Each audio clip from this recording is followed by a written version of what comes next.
Video number 10. Driver's license, credit cards, social media accounts, email, and voter registration.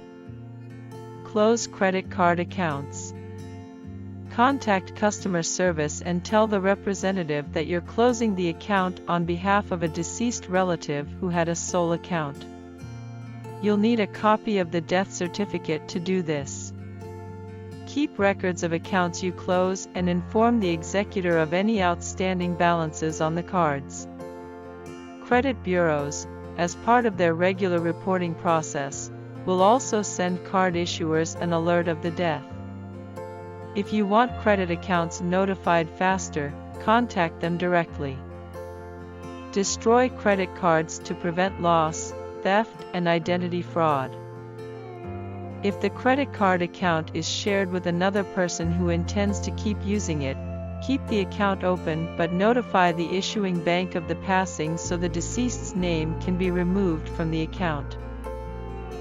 Cancel driver's license. This removes the deceased's name from the records of the Department of Motor Vehicles and prevents identity theft. Contact the agency for specific instructions, but you'll need a copy of the death certificate. Keep a copy of the canceled driver's license in your records. You may need it to close or access accounts that belong to the deceased. Update voter registration.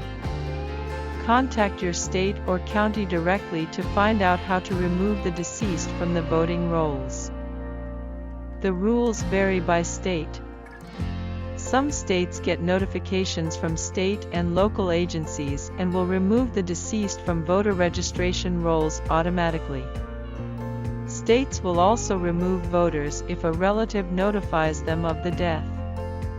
Depending on where your loved one was registered to vote, you may need to give notice of the death in writing, by affidavit, or with a death certificate. Delete or memorialize social media accounts. You can delete social media accounts, but some survivors choose to turn them into a memorial for their loved one instead. Twitter, Facebook, and Instagram all allow a deceased person's profile to remain online, marked as a memorial account. On Facebook, a memorialized profile remains up with the word "remembering" in front of the deceased's name. Friends will be able to post on the timeline. Whether you choose to delete or memorialize, you'll need to contact the companies with copies of the death certificate. Close email accounts. To prevent identity theft and fraud, shut down the deceased's email account. If you have the login information, you can do this yourself.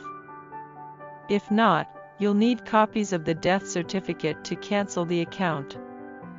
The specifics vary by email provider, but most require a death certificate and verification that you are a relative or the estate executor.